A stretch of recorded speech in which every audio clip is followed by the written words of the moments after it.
Welcome back to Judging Bouncing Balls. We are in episode number 10. We are into double digits, guys. This is awesome.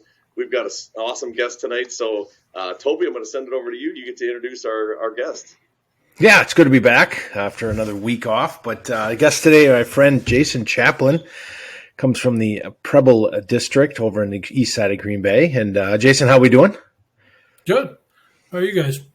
We're ready to go. Fantastic. Awesome. Not even tired after playing pickleball, I'll be honest. So many drugs in my system right now.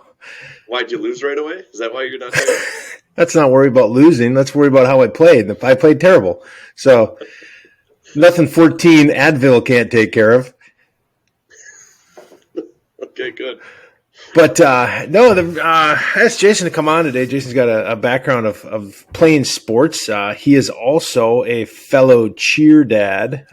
So we've traveled the Midwest on this circuit of cheer. We were not actually cheering, but our daughters were. So we had the enjoyment of driving and paying for years of cheer, which really, really still warms our heart. Our daughters are 7-time national champions together, by the way.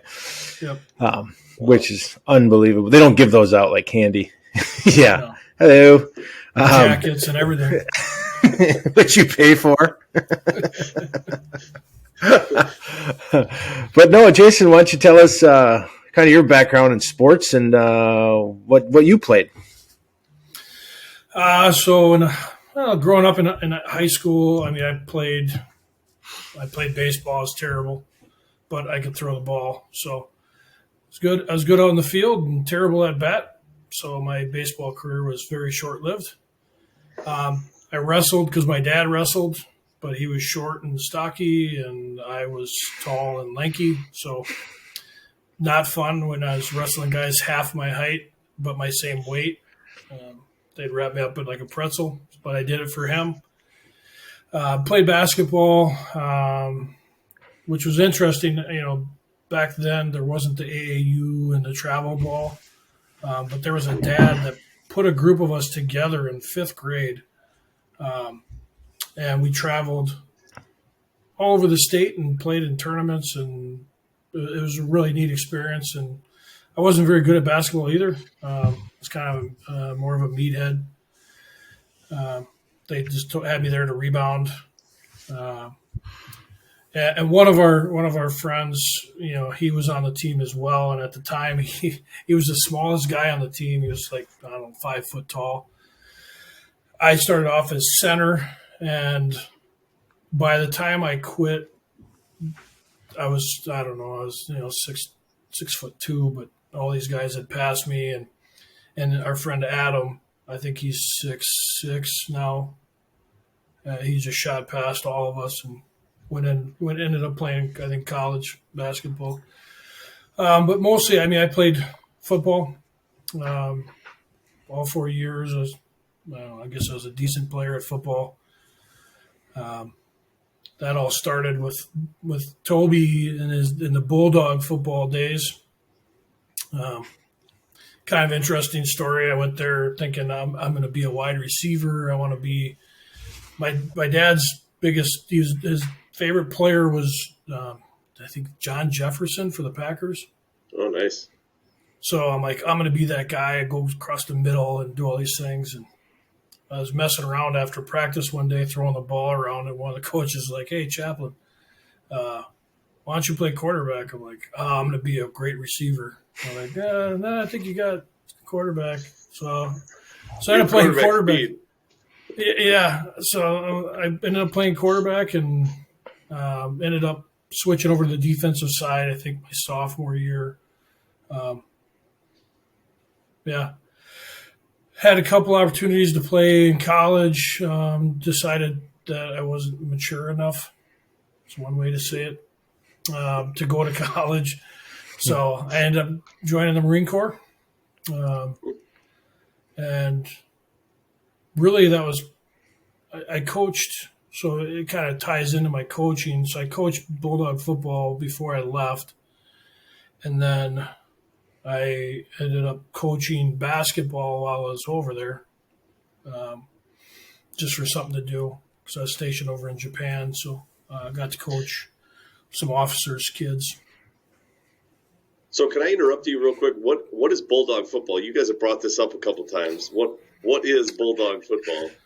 It's one of the greater clubs. So it was Edison Middle School. It's on the far east side of Green Bay, and a good friend of actually grew up with Ben, the older brother, and Adam grew up with Jason grew up with Adam, the younger brother, and their dad ran Bulldog football. Okay. So it was 7th and 8th grade football. So when I got out of school, I went and started coaching back in '96 with him, and then one day in the mail, I got a packet, and it just said Bulldog football, good luck. So I was in charge of everything, and it was like, this is going to be bad. But we had a good time doing it, and then Adam helped, Jason helped coach, and we had guys in and out, and we had some struggles. And I thought I knew more about the game than I probably did. I blame the kids, let's be honest. My coaching style, my ability was top-notch. But so we coached for, I don't know, years. I think I ran the program for 8 years, and then I don't know if I handed it off, or one day I just left that packet of paper on the bench, and then I just walked off because nobody wanted it. So you were the Bill Belichick of Bulldog football. Is that what I'm hearing? That's a pretty good response. Yeah, I mean, let's be honest. Championships. We didn't play for championships, or we'd have won them. Right. But, well, we probably wouldn't have won them. But the kids had fun. Okay.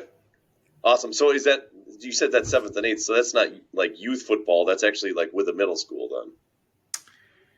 Yeah, so we were tied to the middle school, but we weren't part of like the middle school. Like our locker affiliated. Yeah, there was kids from other school districts and stuff that would play. I think if we'd had to check grades, we probably wouldn't have had a team. Your grades or the kids' grades? We didn't check anybody's grades. Didn't matter. Okay. Or records, history. Awesome. So, okay, sorry. I didn't mean to sidetrack there. I didn't know exactly what Bulldog football was. I came tonight from a youth area football meeting, which is the Stevens Point, youth 3 to 6th grade. So I thought maybe it was the same type of thing, but it sounds like it's a little different. So it's high class. It's higher up. Yeah, it's fine. It is. All right, good. So Jason, have you always been a Green Bay native then? Always in the area? Yeah, for the most part. I mean, my parents moved here when I was 2. My dad got a job with Schneider National out of the military and moved our family here. So, I mean, it's all I've ever known. I was born in Texas, but I don't remember any of it. Very good. Awesome. And so then you had said that in the intro then that we had you have an affiliation with football and with lacrosse. Maybe give a little bit of background on how you got into lacrosse. Yeah, so lacrosse, we kind of always had a rule in our house that our kids need to be involved in something. It didn't have to be sports, just involved in something at school. So my son he played baseball, and he got my baseball genes and didn't care for baseball. So he said, okay, I'm done playing baseball. And I said, okay, what are you going to do? And he said, I'm going to play lacrosse. And I said, well, we're not moving to the East Coast for you to play lacrosse. And turned out that there was a youth lacrosse program that a former Bayport alumni had started. So he started playing there, and I sat there and listened to parents, like they do, complain about this poor guy. He's a young guy, and he was running around, and he was coaching 2 or 3 teams, age levels, by himself, and trying to handle all the emails to parents and the fundraising and the scheduling and. So after we were sitting there, I looked at another dad, and I said, hey, this guy needs some help. Let's stay after and see if he wants our help.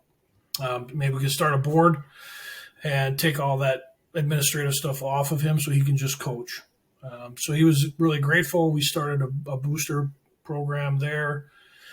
And we said, how else can we help you? And he said, I need coaches. I said, well, know any lacrosse coaches that don't even really know the sport. And he said, yeah, but you're a coach and you know how to coach. I'll teach you the sport. So that's how I got involved coaching lacrosse. Wow. Never played. But once my son started playing it and I started watching some of the older kids play, I really fell in love with it. I've always been a football guy, always loved football. I always will, but lacrosse has taken the number one spot for me. It's just a fascinating game. It's an old game. So I coached and I was on the board for, I don't know, however many years until my son was getting ready to go to high school. I was at the point where I was like, this is going to be awesome. I get to be a dad again, just be on the sidelines and just enjoy my time watching. And just so happened that the head coach of the Bayport program, which is a former player, young guy, just graduated college, he took a job and couldn't do it anymore. So some of the players and parents came to me and they're like, hey, we think you'd be great. The boys love you. Would you be willing to step in? I'm like, okay. Like, I don't know lacrosse at that high of a level, but I mean, so fortunately enough, I was able to, just because my son played summer lacrosse as well, club lacrosse, and one of his coaches wanted to coach at Bayport, which was awesome. So I'm like, sweet, you got the offense. And then a former player I ran into at a basketball game, and he's like, hey, can I come help? I'm like, do you want to be my defensive coordinator? He's like, absolutely. I'm like, sweet. So my first year, I just kind of sat back and learned, lacrosse at, like anything, football, any sport, once you get to the high school level, it's different. So I had a good group of coaches. Bob Gustafson, who's been with the program forever, he's the JV head coach, was awesome. Wouldn't have been able to do it without him. He really had everything organized, and I just had to come in and coach. But then the parents that were on the board, the youth board with me, their kids were now in high school, so I suckered them into starting a booster club for the lacrosse team. Smart, very smart. Yep. And, my goal was really just to leave the program better than when I found it. And I think I might have done that. I don't know. I guess it's up for debate. But to back up, you've coached your whole life, right? You coached with the Bulldogs, then you went away to the military, and then you were big into youth football. Yeah, so the whole thing really started with my nephew. He called me one day. He was getting ready to go into high school. He wanted to play quarterback. So he asked me for my help. I ended up he lives in Kentucky.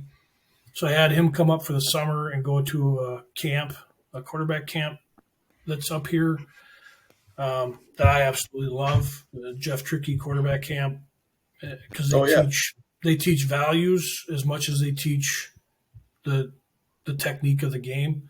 Mm-hmm. So I had him come up. He'd come up every summer. He'd spend 2 weeks with me, where he'd go to that camp and then he'd stay and we'd work him out and keep doing those things. And that kind of led me once I got to do the whole recruiting thing with him, which was a lot of fun. And I realized, I'm like, oh my gosh, I'm really going to miss this. So I reached out to all my old coaches to try to find a place to coach. And just so happened to be Westerman's first year coming to Bayport.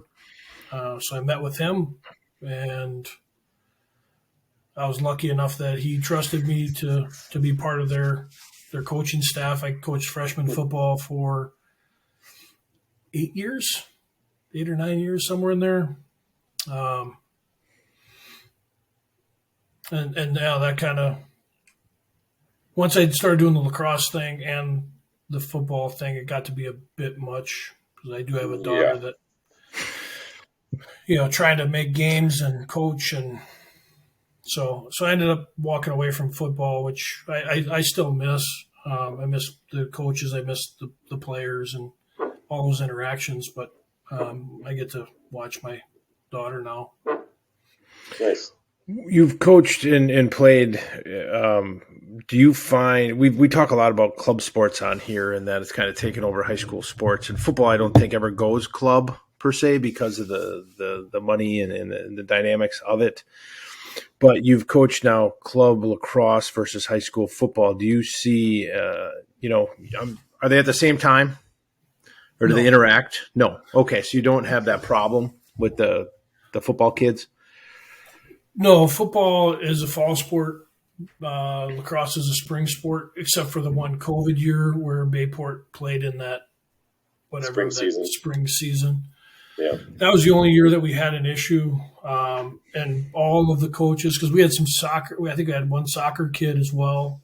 All the coaches were, I know all the coaches. The soccer coach is my neighbor, who lives in the neighborhood, Travis. So we just have conversations and work with the kids. I think it was tougher on the kids probably than the coaches. But other than that, I mean, it's baseball baseball and track is what we compete with. So do you see that lacrosse now?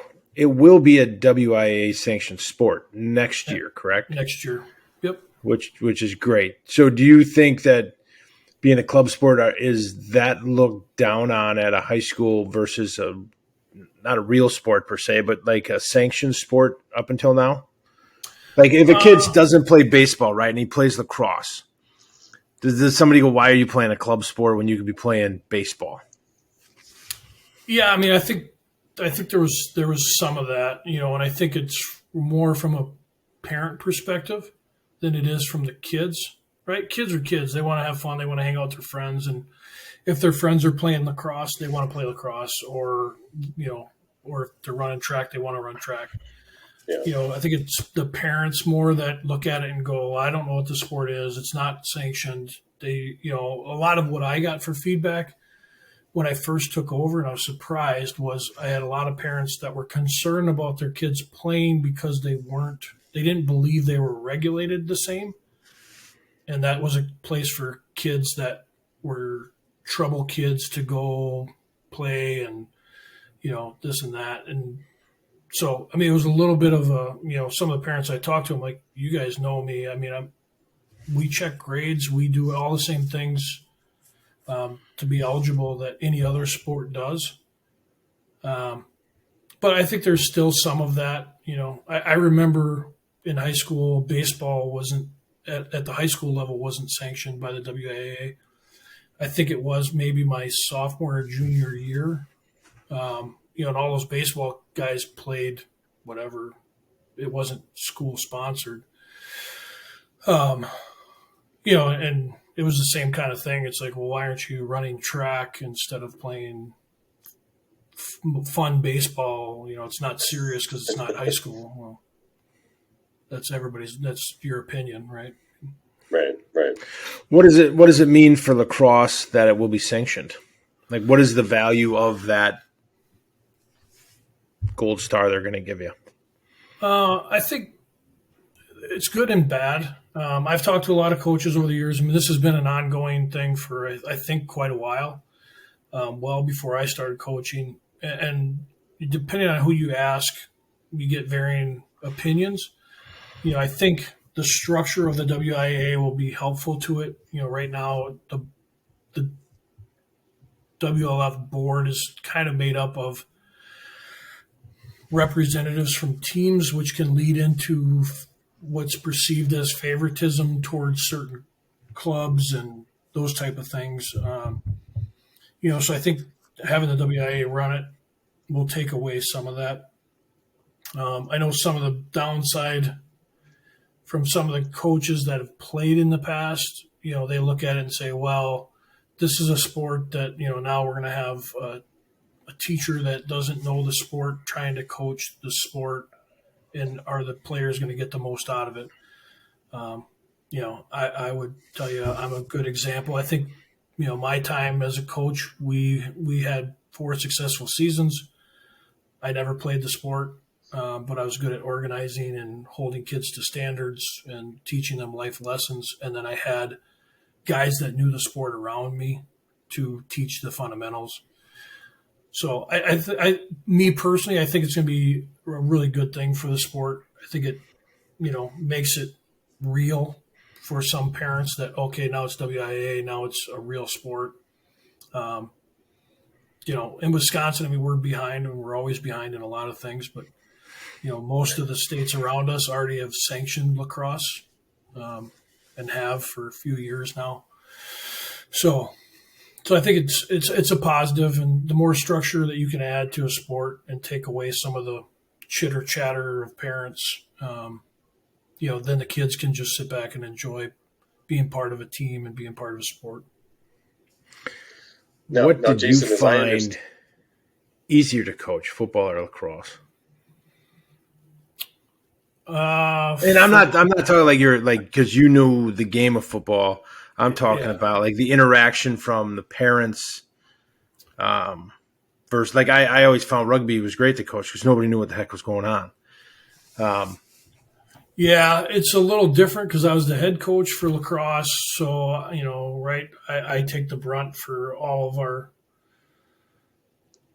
mishaps and things and player not playing and this and that, where with football, I was a freshman coach. So I did, and I wasn't the head coach. So the head coach, would always take a lot of the heat. But I did coach quarterbacks, which, just like the NFL and college, right? Everybody thinks their kid should play quarterback and should start. And my son played quarterback, and he didn't start. I mean, they would rotate. We had a rotation is usually what we did. So that at the freshman level, it's about playing still, getting the kids playing time.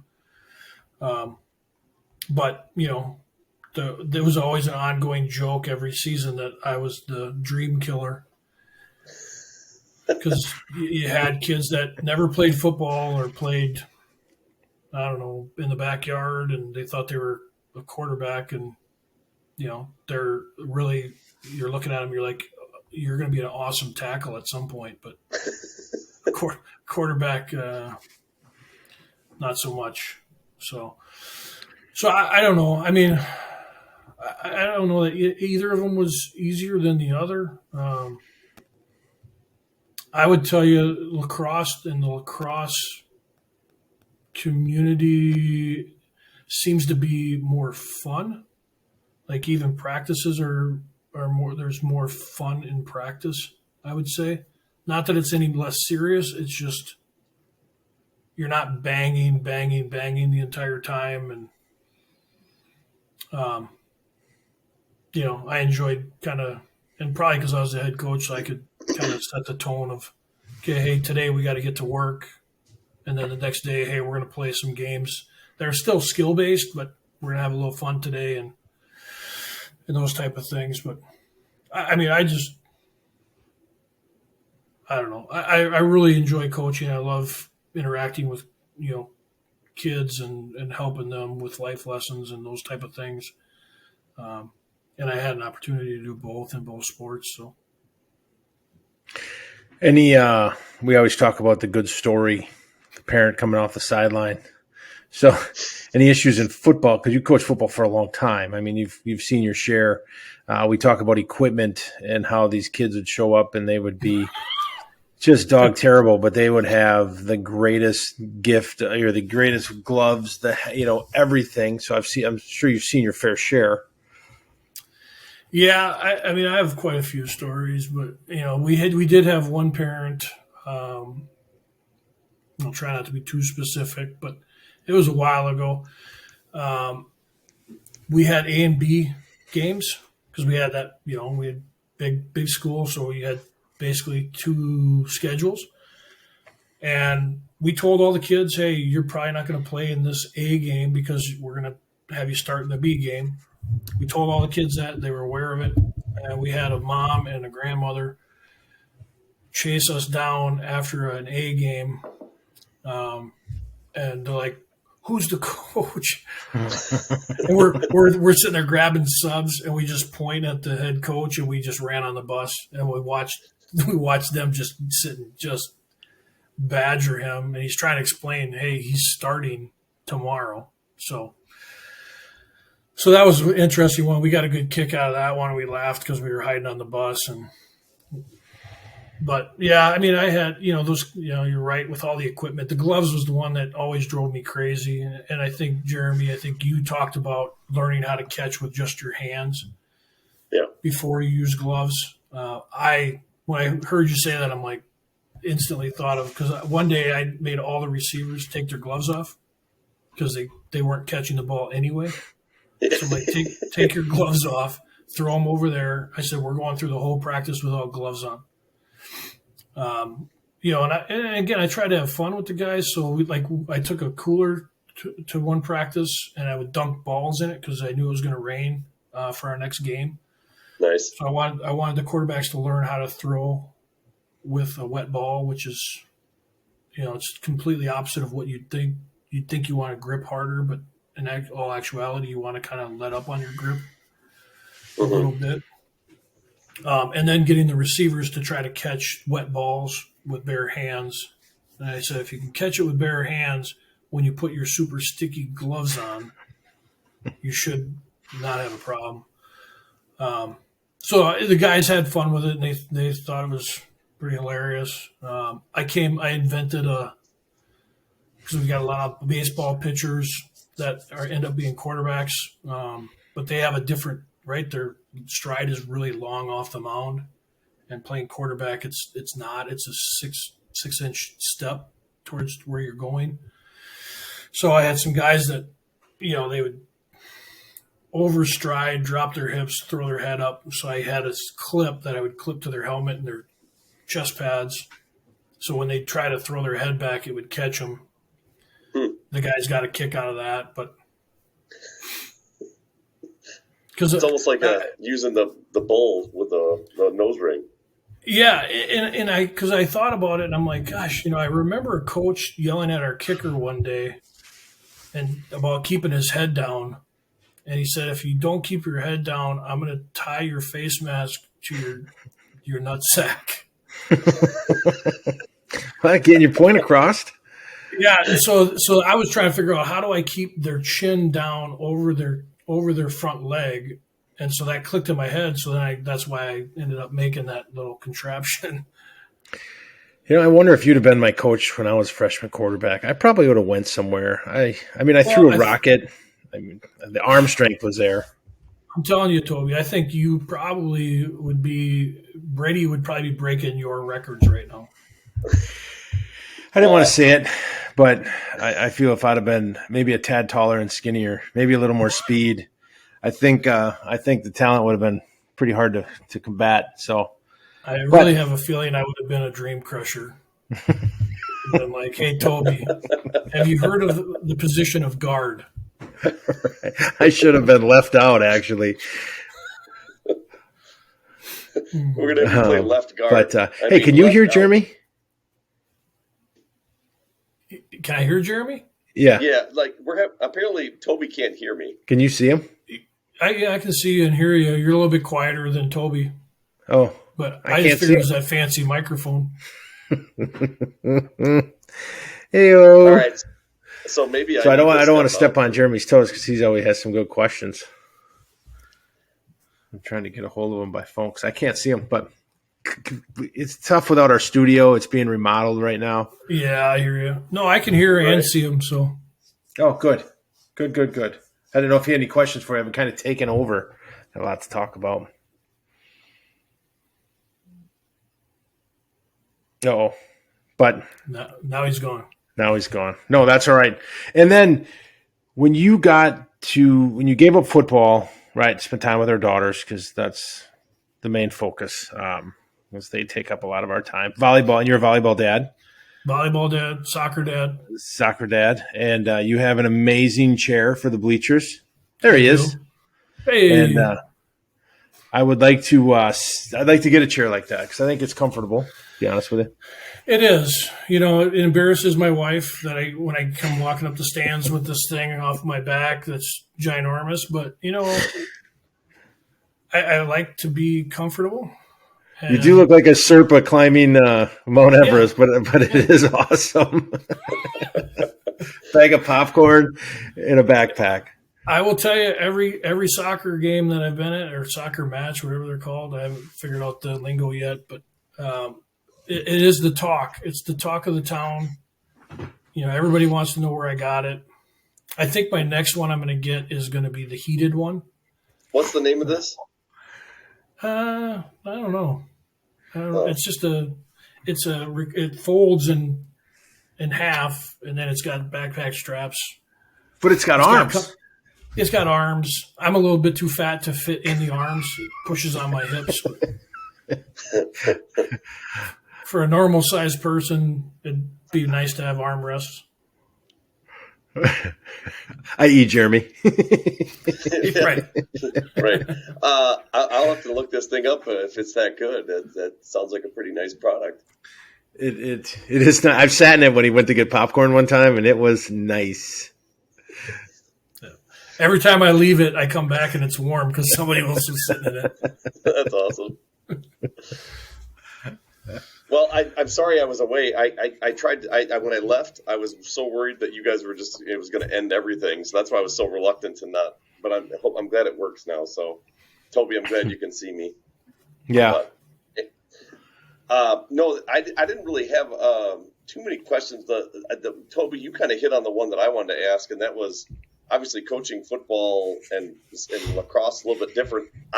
I'll be very honest. I'm an ignoramus when it comes to lacrosse. I've seen a few matches on TV. I've never actually gone to one live. So from a football perspective, if there's somebody that's like me that's completely ignorant to it, maybe some of the differences or some of the highlights that maybe like what draws you into lacrosse? Like why do you like it as much or if not more than football? So for me, right, it's all about kids, right? And lacrosse is a sport, in my opinion, that you can take kids, there's different levels, right? There's JV and varsity, but, even at a JV level, you can take a new kid, have him be part of a team, and there's probably a spot for him somewhere. Where football, there's you might push the little guy out to corner or receiver. But the little guys in lacrosse can have really a lot of success. It's all about figuring out what they're good at.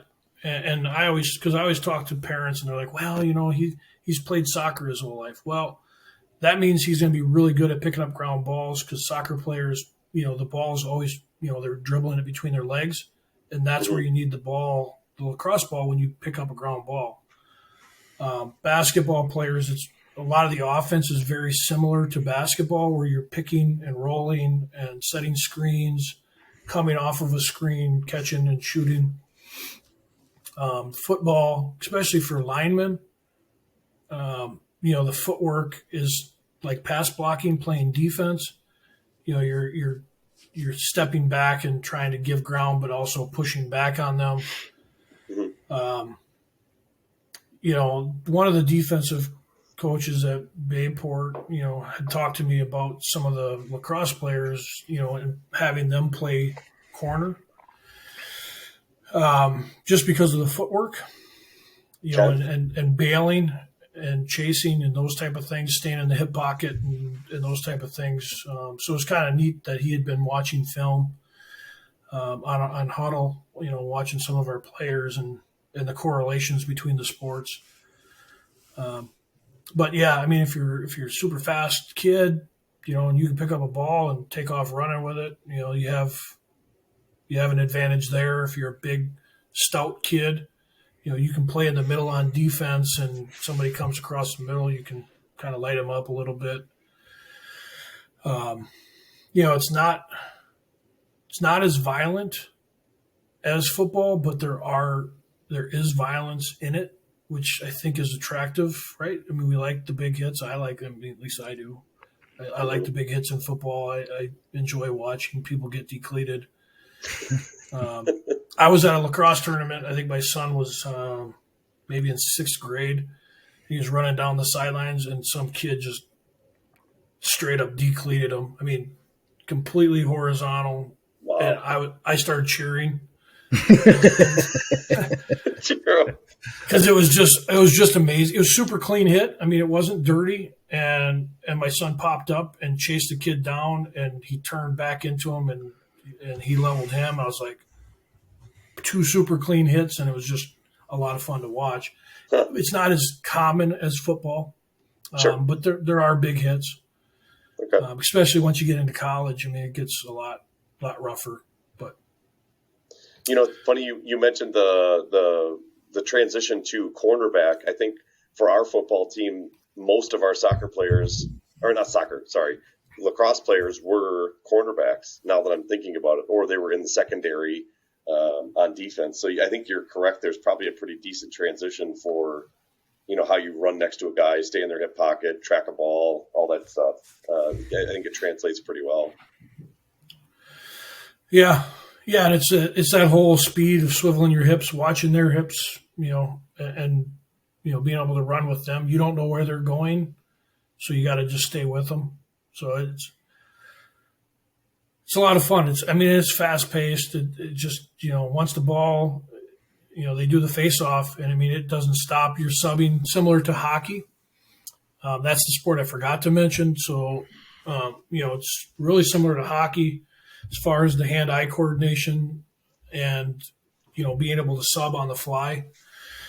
We usually have quite a few hockey guys come out for their first time every year, and they're probably the quickest to pick it up. Now, they all want to shoot underhand because they're used to it. Sure, that makes sense. But it works, and then you just try to work with them to get an overhand shot, so it's a little bit different angle. But I got a question. Nice. Why in boys lacrosse or men's lacrosse or whatever we're calling it, that would be correct. They allow decleating, they allow punching, throwing, not punching, but you can throw the stick, you can bang on each other. And then female lacrosse it's like they're playing in bubble wrap. Yeah, it's a different game. Even though it's called lacrosse, it's a different game. It was developed differently. So I believe, don't quote me on this, but I'm just going to make something up. Nobody checks. Yeah, I think women's lacrosse was developed like in England as more of a makes sense. Prestigious type thing, and men's lacrosse is actually an indigenous game that's been around. The Native Americans are the one it's the oldest sport in America, and it was played between tribes, and it's the medicine game. The more I learned about lacrosse and the more research I did and the more opportunity I had to talk to local natives, the Oneidas, about what the game means, the more I fell in love with it. And the more research I did on it, the more I wanted to really honor the game. Mm-hmm. But the girls lacrosse, it is different. I would tell you, but the pocket on the head is different as well. It's much more shallow. So, I always tell people the girls that can handle the ball and have really good stick skills, like even at the college level, some of those girls are probably better stick handlers than guys because there's not as much sag in the pocket to hold the ball in. So when you say pocket, we're talking about the net? Yeah, so pocket on the head. One behind you. Or a poster. Here, but that's I'll all right. grab one. Hold okay. Because I didn't know where we were going with pocket on the head. Shallow. I think what I just learned, though, from him about talking about the England's version of women's lacrosse, that's why they lost the war to us. Let's be real. Are you sure that wasn't the Frenchies, the France that made the game? Because it's pretty. It just bleeds down. That's why they're not as good as us. They're just not as aggressive. Hey, we have a listener in England. Oh yeah, sorry. So this is a super old men's lacrosse head, but Okay. so the ball can sit in the men's game. It can sit so you just can't see light where the ball sits. But this is actually set up almost just like a women's lacrosse net. I mean, it's very shallow, so the ball sits up higher. So as they're cradling it, it's got more of a chance to come out. Okay. So the girls that are good with stick handling skills, I mean, if they're running through people and getting their little checks in, because they can still kind of hit the stick a little bit, they're good. So how does that work then? I've always wondered, like, how do they not lose it? So you say they cradle it. That's just kind of that motion back and forth, back and forth. That's what keeps it from popping out. Yeah, so you're swinging it like this, and it's that centrifugal force. Okay. That keeps it in the pocket as you're swinging it. Yeah, because that's something that always fascinated me. Is like you do this little movement, and all of a sudden, poof, they do this, and it's gone. It's like, how did they get it to shoot out that time, but all the other times it didn't fall out? And they can throw it 20 yards on a dime. Yeah. And then let me ask this: the goalie, right? Like, who volunteers for that? Like, I get like in soccer, the ball's, but it's a larger ball, right? In lacrosse, it's like getting hit with a golf ball at 900 miles an hour, and they give you a helmet. Yeah, you have a chest protector. Oh, great! So you don't die getting hit in the chest, but otherwise, I mean, you could lose a leg. Right. Yeah. Well, and they make it's interesting, and it was always interesting to me because I'll tell you the goalies are crazy. I mean, they're just, you find the crazy kid on the team, and you're like, hey, you're a goalie. Because you're right. They have the gloves are a little bit different, not much. It's a stiffer thumb, but it's a chest pad, and they have a throat protector. And that's good. I mean, they could wear arm pads. They make shin guards. Nobody wears them because that's not cool. So most of them wear sweatpants. Yeah, they're just a different breed. I mean, they're getting hit. So I would compare. I don't know if you guys have ever held a lacrosse ball, but it's similar to a baseball without the leather. Is the best way to probably describe it. And similar to a rock. You ever get hit with a rock? Sounds like you would want more pads. I played goalie in an 8th grade game for the club because they needed somebody to step in.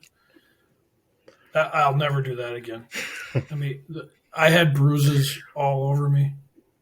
Huh. But it's like they give a hockey goalie pads the size of a car. And it's a very hard puck, but these kids are whipping that rock. How fast can you throw a ball? Do you know with a good stick? Talent? Yeah. We had one practice where somebody brought a radar gun. Some of our players were shooting over 90 miles an hour. Wow. And then what do you get? Like, because like you mentioned, lacrosse is an East Coast sport. It's those guys playing at Duke and John college. Hopkins. Yeah. I know college. They had maybe it was the PLL. They had a kind of a skills thing. I mean, they're shooting over 100 miles an hour, right? And the thing is you can get, the crease is only, 6 feet. It's a 6-foot circle around that you can't go inside. So, I mean, you can get pretty close.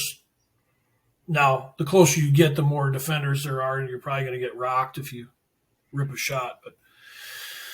But they have box lacrosse also, which is indoor, smaller field, and they're wearing almost full hockey goalie gear, which is strange, but that's another great game. It's fast and it's a lot more violent. So I mean, I just had a wiffle ball or a pickleball hit at me at 28 miles an hour, and I missed it. I mean, Well, I just Googled the fastest throw in lacrosse, and it was 119 miles an hour. That's ridiculous. Yeah. Like, you don't even stop there, right? You just stick your arm out and hope to God it hits you, because it's not like it doesn't shatter your humerus. Right. Is that what the hard thumb is for? That they can drag you off by your thumbs? I don't know why they have that, but yeah, I mean, imagine being a baseball catcher and only wearing your chest pad and helmet, and taking some of those balls off of your legs and shins. I mean, yeah, I mean, these guys, they'll get hit and they'll drop and they'll be down and they, kind of stop play. And I've never seen a goalie come out. They always get back up and tough it out. I'm like, yeah, I'd be done. So here's a thought that I've just had when you mentioned what it means to be sanctioned sport.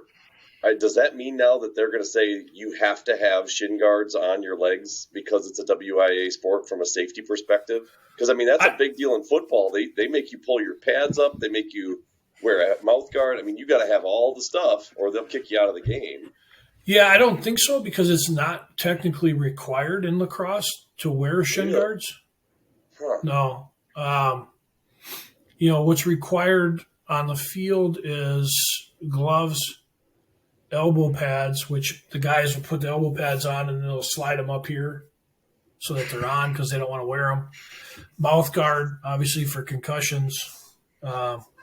Then there's a new certification chest protector. Mm-hmm. Again, just so they don't get hit in the heart, with a 90-mile-an-hour ball. Smart. Yeah, smart. What is the equipment? I know you mentioned it, but like, is there different, like we talked about with gloves and things for kids in these youth sports? Like, is there high-end lacrosse stuff that people buy? Like, yeah, you can go to Dick's right now and get a starter kit. If you're going to start your kid in the youth level, right, for year one, and the whole thing, helmet, gloves, stick, you're looking at $250. You can get, at the high level, you can get just the shaft, so just not the head, but just this part. You can pay almost $200 alone for a shaft. And for a head, high-end head, you might be another $200 plus the mesh, plus the stringing. So, wow. Does it matter? Yeah. I mean, it does. I don't know if that matters a lot. I mean, it's kind of how you play. The varsity players, I would say, yeah, it matters. Because you're hitting guys, and some of the cheaper ones they break. You'll see a lot of sticks break, and so some of them are aluminum, hollow aluminum, and those will break pretty easy. It's how much does it weigh? How much whip does it have? So how stiff is it? How much give does it have? Some guys like more give. Some guys like it to be super stiff because then you get more velocity on it. So there's a lot that goes into it. I mean, there are stringing videos to string the mesh. I mean, I was just going to ask, do guys string their own? Yeah, once there's usually about 4 or 5 guys on the team that enjoy doing it. And they'll do different patterns, and you can put the pocket, you can have the pocket up here, you can have the pocket low or mid, and it's all kind of position based on where you want that pocket and how you shoot. And there's a lot that goes into it. I tried doing it a few times and not very good at it. Sat and watched a video. Stay in your lane. Tips of my fingers were like rubbed raw from pulling these strings through. I'm like, this is... You're the ideal parent for buying the expensive one that's already done, aren't you? Pretty much. We're all there. I get it. I just had, most of the time I had, Hunter had a buddy that enjoyed doing it, so he would, have them. Or, now there's a company down in Appleton, Scotty Athletics.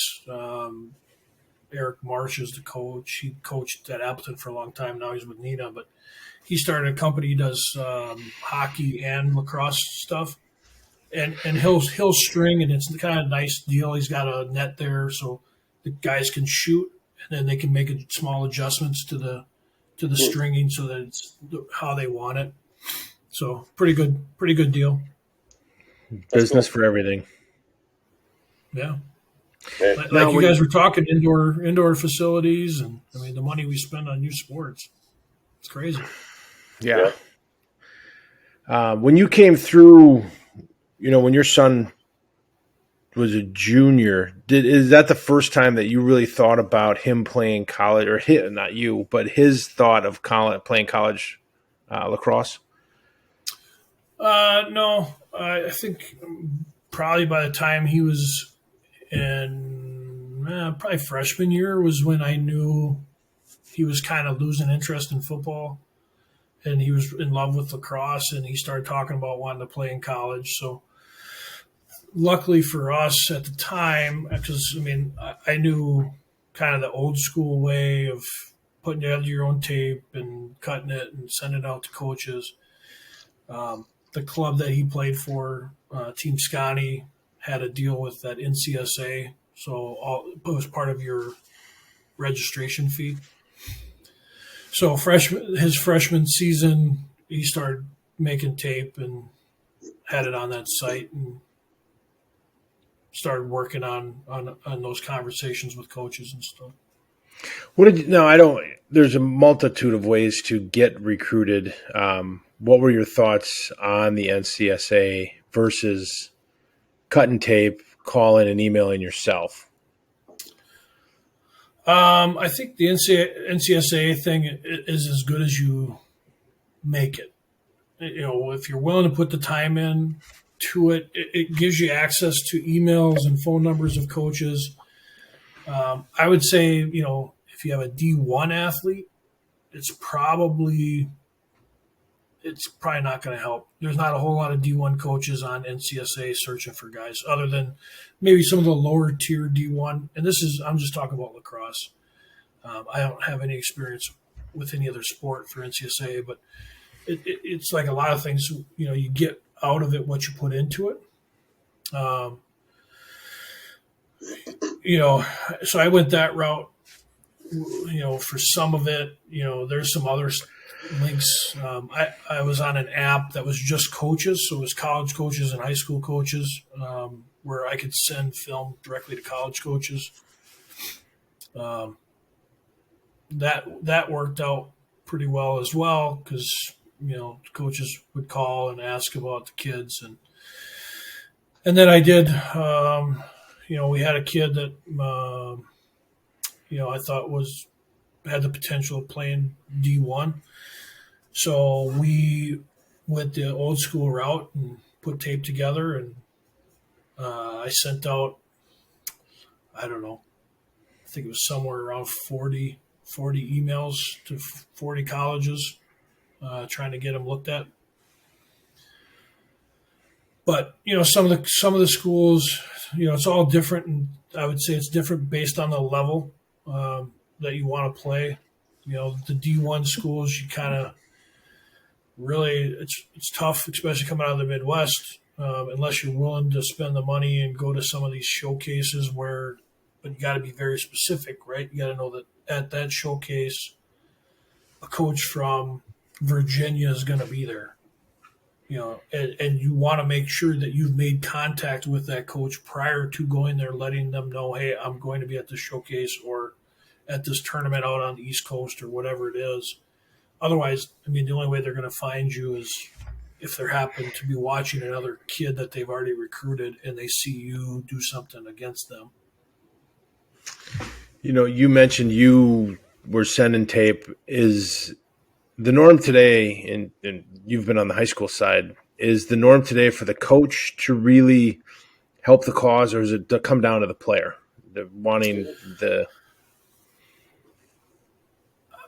my opinion is it's the player, right? As a college coach and some of the guys that I talk to, it's great to get seen, if a coach is saying, hey, I think this kid has the skill level to play for you, but they want to know that the kid wants to be there, they're going to put the work in to get seen.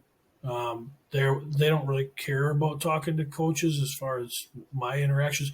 I mean, I had a lot of great conversations and met a lot of really nice coaches, but at the end of the day, they want to talk to the player. Parents sending film and stuff like that.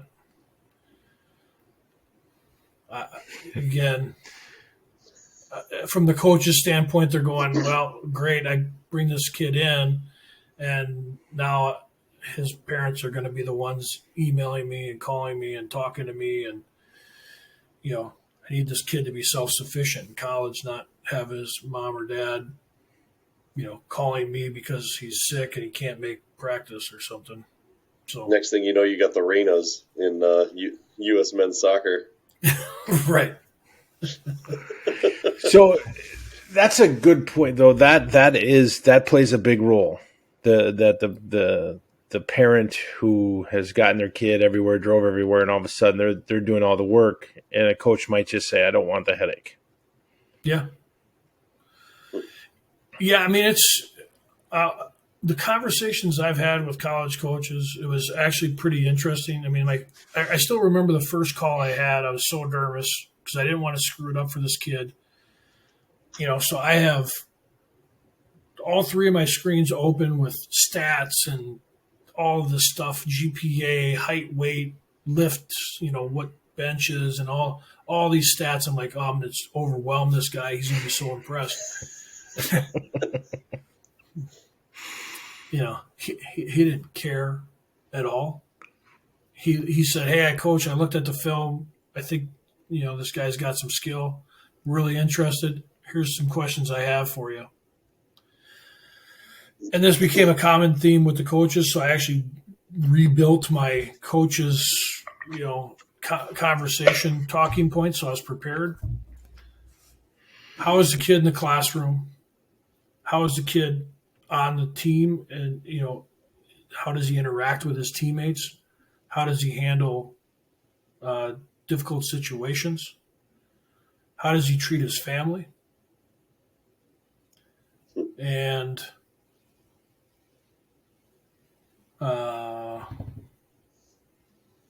is he a kid that's willing to put in work when you're not watching? I was going to say it's got to be something with drive on their own. Yeah. Yeah, it was always a question, something like that, where it was never. I never had a kid. I never had a coach ask me stat lines, how many wins or losses we had, if we won championships, if we, what we did as a team. Never had them ask, what club did they play for. Yeah, I mean, the questions that you think, and I went through it with my son. I'm like, okay, hey, if you want to play college, you got to play high school, you got to play the club, and you do, right? The more touches in any sport you get, the better you're going to get, or you should get. But yeah, it was interesting to find out that the coaches. I mean, now they may have asked the kids that question. I know they didn't ask my son any of that.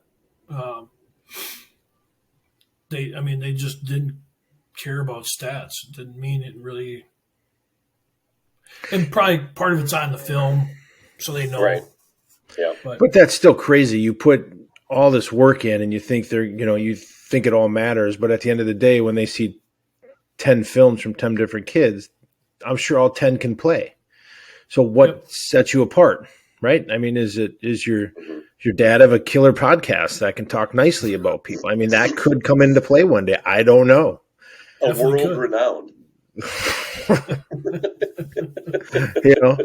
Is your dad great looking? I guess maybe, yes. But that's just interesting that I think kids need to learn that, and parents too, that it doesn't come down to, it comes down to, are you, and I've read a story of coaches go to a game where they're going to, like, it was a basketball college coach, and she went. It was a girl, female, and she went to a game where a girl she was recruiting. They were going to win by 40. She knew that. She went and sat in the corner so she wouldn't be seen, and she watched the interaction of the kid on the bench. She didn't care how many points she scored. She wanted to see if she was cheering on her teammates, being a good teammate, and stayed in the game, and she didn't. And the girl, she stopped recruiting her. She's like, I don't need that. And it's interesting that we put so much emphasis on how many goals you score, right, or how many touchdowns you have, and at the end of the day, probably nobody cares. Yeah, and I had listened to a college coach, lacrosse coach, talk about one of the things that they watched. One of the big things they watched was after the game, who carried their bag.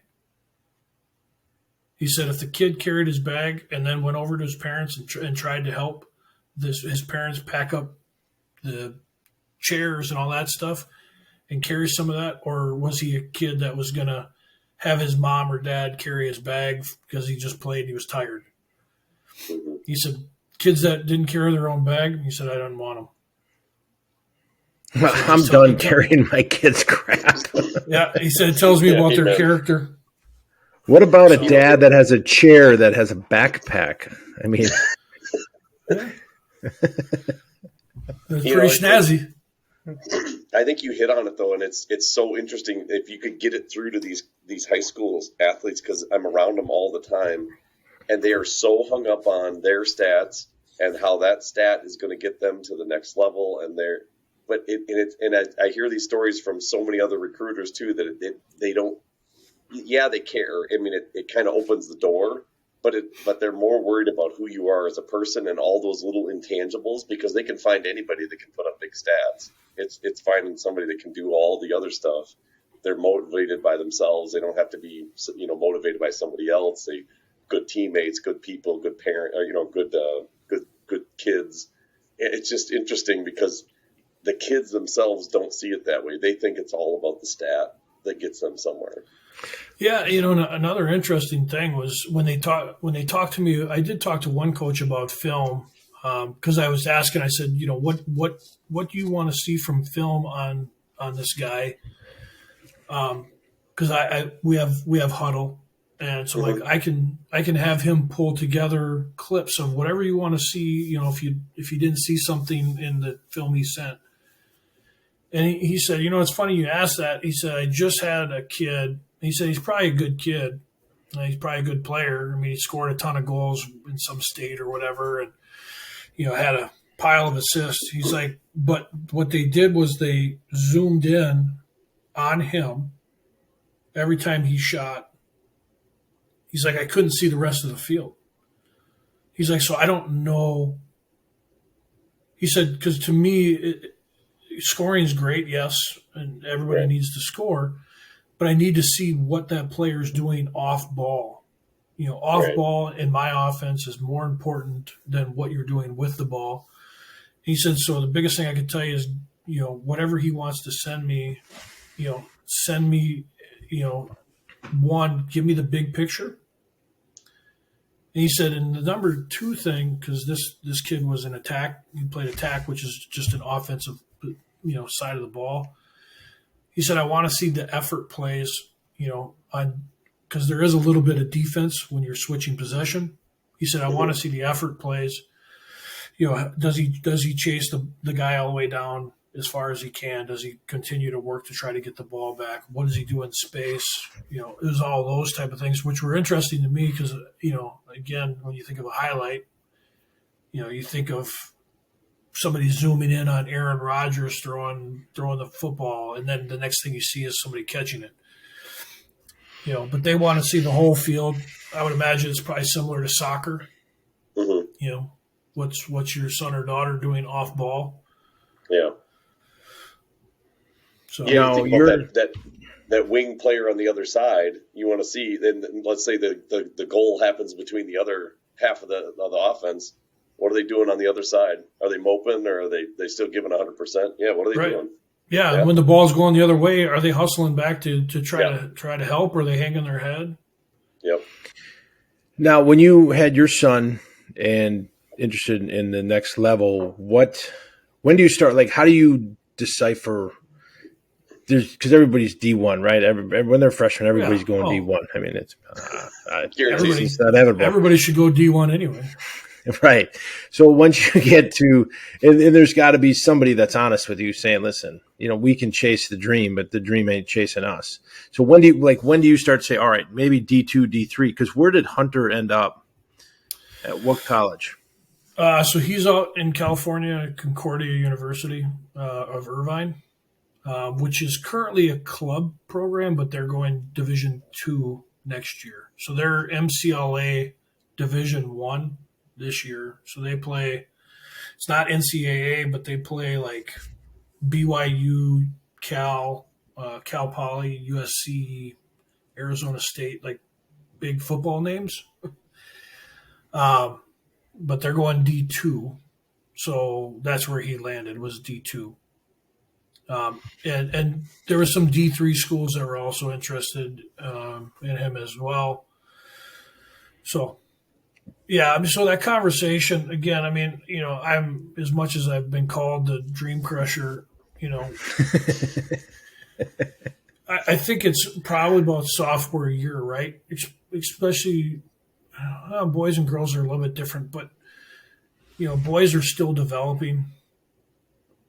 And I just kept telling him, I'm like, hey, you're 6'3". If you can put the weight on and you end up being 6'3" and 220 pounds coming out of high school, I mean, that you can't teach that, right? Right. Which didn't happen for him. I mean, he's still trying. He struggles with trying to gain weight, and it's rough. And I see what he eats, and it's crazy. It's like, I wish I had that problem. I used to, but I crushed the 220 weight. I just didn't have the 6'3". I think that was my problem. Yeah. I empathize with him. I could never gain weight in college. It was always a battle. I couldn't either until, I don't know, I think until I hit about 30. I mean, I couldn't hit 200 to save my life. I'm 6'1.5", 6'2", I don't know. We still doing halves and we're our age? Yeah. Because I'm shrinking by halves, I think. Depends on what you're measuring. Right, good point. Good point. Halves are allowed. Halves are allowed. Just round up. That's right. So so he have his full, is lacrosse a fall or spring sport in college at their school? Spring. It's still So spring. Has he played? Yeah, he's played. Yeah, they He's had sophomore? Jesus Lord. No, he's a freshman, but they had fall ball, so they have a fall. It's not the season. It's like they went and played in a couple tournaments and a couple of scrimmages and stuff just in the fall. So I think they played in 3 or 4 tournaments and then 1 or 2 games, and then I think they had an alumni game as well. So yeah, he's played some college lacrosse, but then they just got back and their official season started. So we'll see how, because now they're practicing. It was like 2 days a week, and then they lifted and stuff like that. But now I think it's every day plus lifting, plus practice, plus school. Plus school. There's the education. I mean, UC Irvine, that sounds horrible. I'd hate to. He's probably struggling out there in the warmth. Yeah. Yeah. He did have some days where I think he said it was in the 40s, but that was at night. Right. Wow. Poor guy. So, Jason, this is the question I would have, because we've kind of beat around this bush and you've even touched on a few things. Could you summarize for a prospective athlete that wants to get recruited, wants to go on, whatever sport it might be, lacrosse, soccer, it doesn't matter, like, what would your advice be? Because it sounds like you're pretty skilled, or at least have navigated some of these waters that could give some good advice to that athlete about what's maybe the first thing that they should do, the next step. You mentioned Hudl. I think Hudl's a great program. I know not every school uses it. They want to sponsor us, that'd be great. But they're a really good program. Like, we use them for football. You can clip plays. You can share it really easily. But what's 1 or 2 things that you would say to an athlete? These are the non-negotiable things you got to do if you want to get recruited. Well, so the number one thing, again, right? So it's hard for young athletes to look past so I don't know what the numbers are, and I should because I've looked at them before. I think it's like 3% of all high school athletes will go on to play college. Sounds probably about right. And then like 1% of those athletes have an opportunity, potentially depending on the sport, to make a professional drafting or whatever, right? So the reality for basically 98%, 99% of all high school athletes or of potential college athletes is you're going to be done after college. Mm-hmm.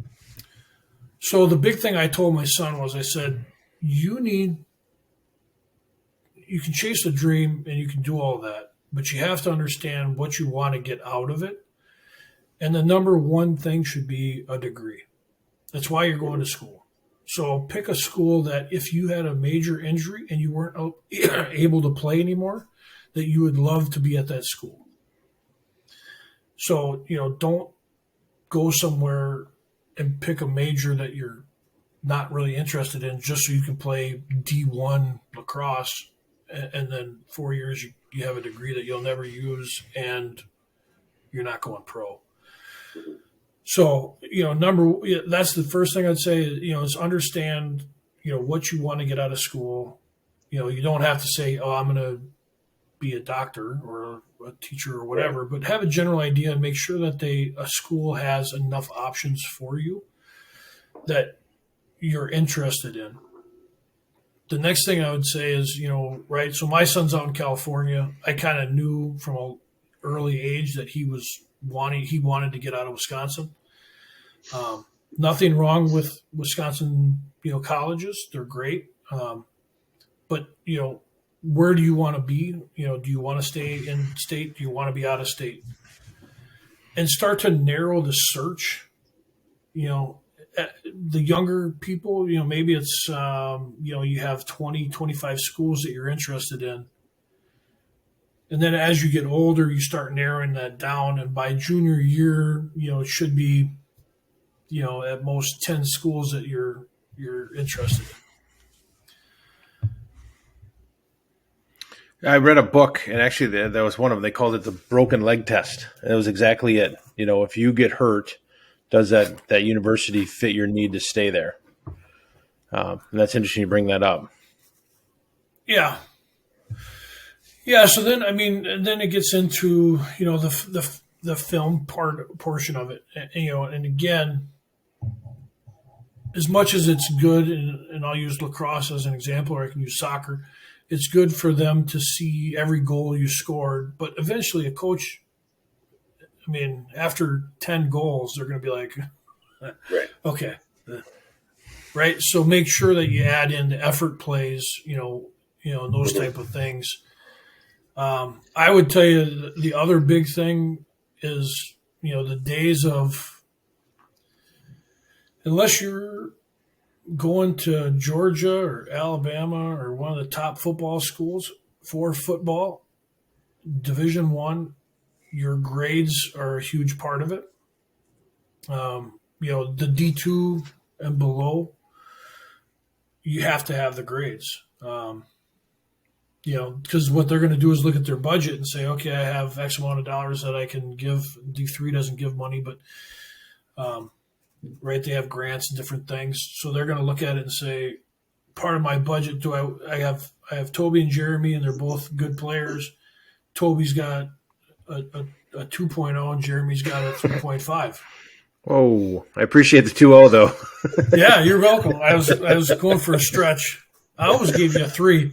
But they're going to look at it and say, okay, again, what I can do, and this is what happened to my son, is, he was able to get the same amount of money he would have gotten with an athletic scholarship with an academic scholarship. So the coach was able to then pull that money back in and go, okay, now I have athletic scholarship money that I can distribute to another player to help build the program. So grades are huge, and unless you're playing football, I think football would be the only sport that would look past your grades when they're giving out scholarships, right? They don't want to give you they don't want to give you money for you to come there and drop out and fail and not be eligible. Yeah, no, I'm with you. But yeah, so then putting film together, and then it's, what I figured out, and like I said, I used NCSA, and it was a helpful tool because I had no idea what I was really doing. But then once I figured out, once you have identified the schools you're interested in, almost all of them, you can go right to that sport, to their page. It has the coach's information, if they have a recruiting coach. It also, most of them have like a recruit tab. So you click on that and you fill out a recruit information. And I would suggest doing that first and then send, so that now they know who you are. They have some of that basic information. Then send them your film and a very nice introductory letter kind of telling them about who you are, why the sport's important to you, why the school you think would be a good fit. And then make sure you follow up. Mm-hmm. That's the other big thing is, sometimes you got to bang on the door a couple of times. These coaches are busy. They have a million things going on, a ton of emails and things like that, and that they may miss. So, you're not bothering them by following up until you get an answer, and then they say, hey, we're not interested. Okay. Now, does that start junior year, would you recommend? Like if they are already thinking about that, or is that senior year? So again, right, it depends on the sport and the season. So with lacrosse being a spring sport, right, by senior year of when they play, most of those guys are already, have committed. Yep. And locked in. So you kind of back that up a year. So like spring sports, I would say, it doesn't hurt to start doing some of it sophomore year, like towards the end of sophomore year, or like after you get your film from sophomore year, start putting some of that together. Because then really what you have is sophomore and junior year of film that you'll be able to send. If it's a fall sport, then I would say it's probably, once you finish your junior season, put that film together and get it out. Now, again, right, every situation is different. We had kids here at Bayport, and I'm sure you guys do at Spash, where you have kids that are, starting varsity as freshmen. And we've had a few of them here.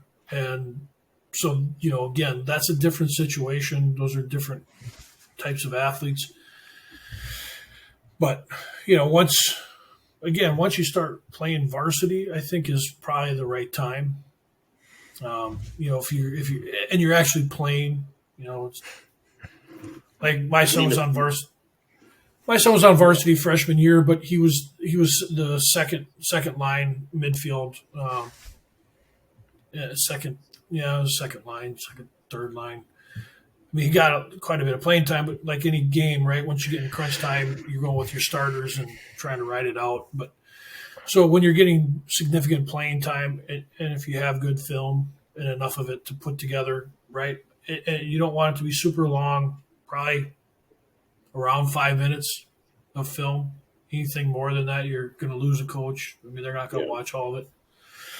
Put all of your good stuff up front, and then kind of sprinkle in some of the hustle stuff, and then kind of whatever's left if you're putting it together. Okay. Because just like everybody, right, coaches have a certain attention span, and eventually they're gonna some more than others. Yeah, eventually they're gonna be like, I'm moving on. Yeah, that's fair. No, that's good. I like that. The biggest thing is outside of that, kind of those intangibles, is really making sure that, again, as parents, and the parents that are, the thousands of parents that are watching this, make sure that your child is the one doing the work. Yeah. Because, and I thought it was great. I mean, I had my son. I mean, there was some that is kind of like, this is a pretty long shot, but the coach is willing to talk to him. I looked at every single one of those as an opportunity for him to learn life lessons on how to have conversations.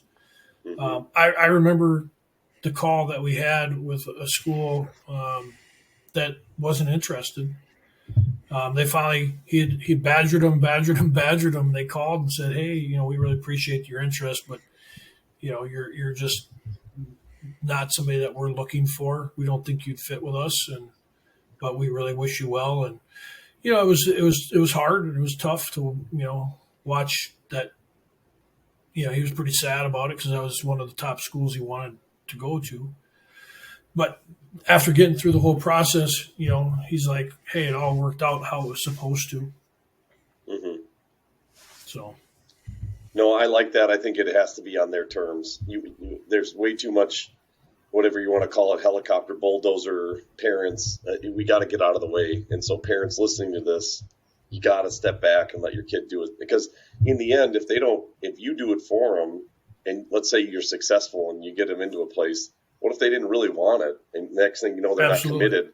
And that's exactly what the coaches are worried about too. They're worried that this is the parents' dream and not the kid's dream. So they got to want it. It's just like anything else. They have to go get it. I love that.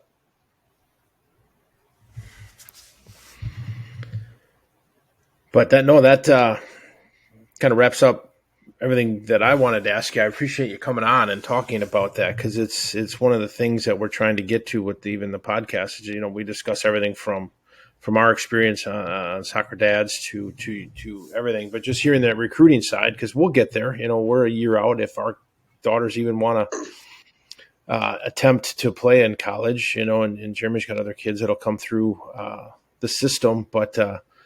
We really appreciate you kind of explaining your situation with them. Yeah. I got another one that'll be coming too. So, got a little bit of a heads up. But all right, so you figure out all the good techniques. We'll have you back on. You can share all those. Yeah, actually, if you could just come to the games that we have and tape, and then put it together, and then say it's from my kid. There we go. But no. Yeah, that's seriously though. That's where Hudl is actually awesome. I mean, it makes life really easy for kids to kind of piece things together. It's kind of bummer too because we don't use it for our soccer programs. We kind of do, but we kind of don't. So I'm hopeful that we can use it because it is a nice program to be able to easily clip things. Yeah, and it's getting even better. I mean, I don't know if you guys have it yet. I know we have it. DePere has it, and I think Kimberly has it. The Hudl Focus. Oh, those things are awesome. Which is, I mean, talk about amazing. So, Toby, it's a camera that it's like those cameras I see at the soccer games where they follow the ball. Now, they're not perfect yet, but they do a pretty good job and they cover it pretty well. But it's nice, especially as a coach. And we streamed our games and we would stream it on there. And all you do is set it up when the time starts and everything else. And then after the game, I would get done, and it would be downloaded, and I would send it to Hudl Assist, and they would break down all the stats and send me a document back with all the stats. Yeah, that's pretty crazy. Awesome. Yeah, that sounds amazing. It's I know Bayport has amazing. it. Yeah. Yeah. Well, what doesn't Bayport have? Well, we're chasing Kimberly around town. We got to keep up. Well, I would encourage you, Jeremy, to get to some lacrosse games. Smash has got a good team. Yeah, we need to. I would like to get over there, and I know a number of the guys too. And it's more a failing on my own part. I'll be honest. I got to my first baseball game last year, high school baseball game. So I just need to get to more of it. But I definitely will this summer or this spring. I'm going to get to one of the lacrosse games. It'll be fun. You are busy. Yeah, sometimes. We all are. Awesome. Hey, Jason, super appreciative for you coming on. You shared some really cool stuff, a lot of really good information as well. So thank you so much for taking an hour and a half out of your time. We really appreciate it. Not a problem. If you guys want me back on to talk about cheer, we can do a whole segment on the cheer world. That's episode 72. Yeah, we had big plans. Right. We do need to get our female demographic up. I was looking, and it's right now it's like 68% men. So maybe the cheer one is one we need to do. Get a little. Yeah, there you go. We were going to. We are married, Jeremy. It's true. All right, awesome. Anything else, Toby, Jason? Nah, it's been a pleasure. I appreciate you coming on. Even though you beat me at pickleball tonight, not thrilled, but we'll get him again. Yeah, it happens. We'll just hang on here while this thing uploads, and we'll end it here. Thanks, man. Thank you.